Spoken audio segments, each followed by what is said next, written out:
परिषदेच्या 5 जागांची निवडणूक जाहीर. कुणाला लागणार लॉटरी?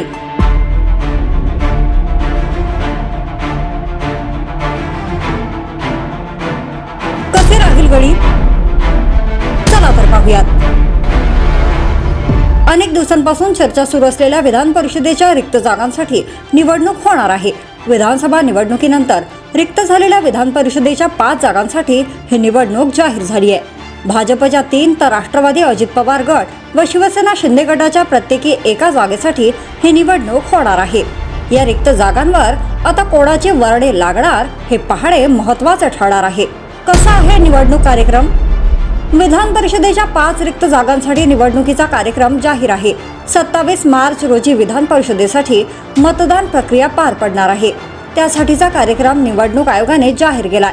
महायुतीमधील भाजपचे 3, राष्ट्रवादी काँग्रेसचे 1 आणि शिवसेना शिंदे गटाची 1 जागा रिक्त आहे.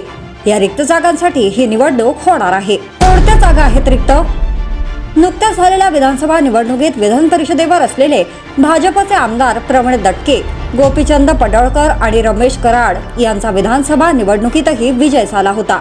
तसेच शिवसेनेकडून आमशा पाडवी आणि अजित पवार गटाकडून राजेश विटेकर हेही विधान परिषदेचे आमदार विधानसभेवर निवडून गेले होते. या रिक्त जागांसाठी भाजप, शिवसेना आणि राष्ट्रवादीकडून कुणाची लॉटरी लागणार हे पाहणे महत्त्वाचे ठरणार आहे. कुणाला लागणार लॉटरी?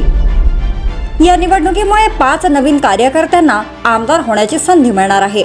महायुती झाल्यानंतर अनेक ठिकाणी बंडखोरी टाळावी यासाठी काहींना विधान परिषदेवर पाठवण्याचे आश्वासन दिले गेले होते. त्यापैकी कित्येक जणांनी आता पुन्हा लॉबिंग सुरू केली आहे. इच्छुकांची संख्या जास्त असल्याने नेमकी कोणाला संधी मिळते याकडे लक्ष लागले आहे. निवडणूक बिनविरोध होणार. या 5 जागांवर मतदार झाल्यास निवडून येण्यासाठी 57 मतांचा कोटा आवश्यक आहे. विरोधी काँग्रेस, शिवसेना आणि शरद पवार गट म्हणजेच महाविकास आघाडीच्या मतांची एकत्रित बेरीज केली तरीही 57 मते होत नाहीत. त्यामुळे त्यांचा एकही उमेदवार निवडून येण्याची शक्यता नाही. त्यामुळे ही निवडणूक बिनविरोध होण्याची शक्यता आहे. ज्या पक्षाचा जो आमदार विधान परिषदेमधून विधानसभेत गेला ती जागा त्या पक्षाला दिली जाण्याची शक्यता आहे. जर तुम्ही अजूनही YouTube चॅनलला सबस्क्राईब केले नसेल तर ते लगेच सबस्क्राईब करा.